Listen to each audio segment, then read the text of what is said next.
આ જે બધી હાજી. કોમનવેલ્થની વાતો કરવામાં આવી છે, જાહેરાત કરવામાં આવી છે, તો આપણે શું પરિસ્થિતિ છે? કોમનવેલ્થ માટેની ફેસિલિટીઝ છે ખરી? કોમનવેલ્થ ગેમ્સ મળવી એ એની રીતે એક બહુ મોટી વાત છે, બરોબર. મળી છે, એનું યજમાન પદ ગુજરાતને અને ખાસ કરીને અમદાવાદને મળ્યું છે, એ બિરદાવાને યોગ્ય વસ્તુ છે. પણ મુદ્દો એ થાય છે કે આ કોમનવેલ્થનું આપણે કેટલી સફળતાથી આયોજન કરી શકીએ છીએ, અને એ આયોજન બાદ પણ ભારતને કે ગુજરાતને કે અમદાવાદને શું લાભ થશે, એ પ્રશ્ન ત્યાં ઉભા રહેવાના છે.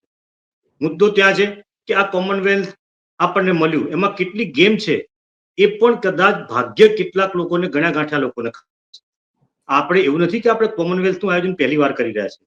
2010માં પણ આપણે હજારો કરોડના ખર્ચે કોમનવેલ્થનું આયોજન દિલ્હીમાં કરી ચૂક્યા હતા, અને એ સમયે પણ આપણે એમાંથી કંઈ બહુ વધારે કમાયા નહોતા. 2016માં અને 2010માં આપણે જે કર્યું એનું પાછું આપણે પુનરાવર્તન કરવા જઈ રહ્યા છીએ 2030માં. હજુ આપણી પાસે 5 વર્ષ છે એના આયોજન માટે, તૈયારીઓ કરવા માટે, અને તૈયારીઓ કદાચ થઈ પણ જશે. માળખાકીય તૈયારી તરીકે ગણીએ તો ભાઈ નરેન્દ્ર મોદી સ્ટેડિયમ ગણો, કે તમે સૌથી મોટી વસ્તુ અત્યારની ઉપલબ્ધિ ગણી તો 700 કરોડથી વધારાના ખર્ચે જે વીર સાવરકર સ્ટેડિયમ ઊભું કર્યું છે, હકીકતમાં એ સ્ટેડિયમ જોવાલાયક છે.